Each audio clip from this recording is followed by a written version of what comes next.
မင်္ဂလာပါမဟုတ်အလေးများလို့လို့ပြ ဟိုလေအိမ်ကဒါလေးအတွက်ကိုလိုအပ်တာလေးဝယ်ချင်လို့ရှိဟုတ် ဟုတ်ကဲ့ကျွန်တော်ရှိမှာတော့ပစ္စည်းလေးရှိပါတယ်လိုက်ပြပေးပါမယ် ဒီ ဟုတ် တစ်ချက်လိုက်ပြပေးနော် ဟုတ်ကဲ့ပါဟုတ် ကဲပါ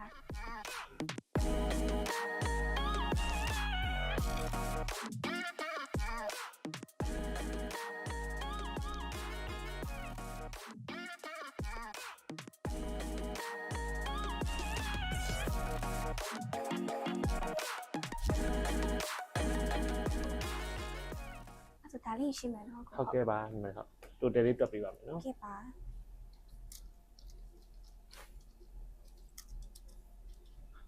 တိုတယ်လေးကတော့8000ခွဲကြပါတယ်ခင်ဗျာ ဟုတ်ဝယ်လိုက်တာပဲဒါပေမဲ့ပစ္စည်းအရင်များသွားလို့ဘယ်လိုလုပ်မှမသိဘူး ဟာအဲ့တော့စိတ်ဝင်ပါတဲ့ညီမလေးကျွန်တော်တို့ပတ်စုံ site ခွဲတွေမှာတော့ delivery promotion လေးအစီအစဉ်ရှိတယ်ဗျ delivery promotion အစီအစဉ်လေးကတော့ကျွန်တော်တို့က8000နဲ့အထက်ဆိုလို့ရှိရင်3 km ကိုကျွန်တော်တို့ကနေချင်းရောက် delivery free နဲ့ပို့ဆောင်ပေးတယ်ပေါ့နော်အကယ်လို့3 km ကျော်သွားတဲ့ခါကျတော့ရှိရင်ကျွန်တော်တို့က delivery discount အနေနဲ့1500ကျပ်ပေးတယ်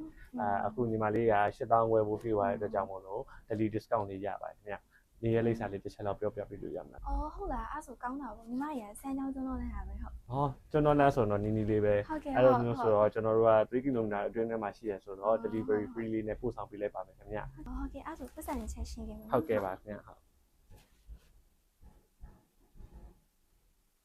ကဲဟုတ်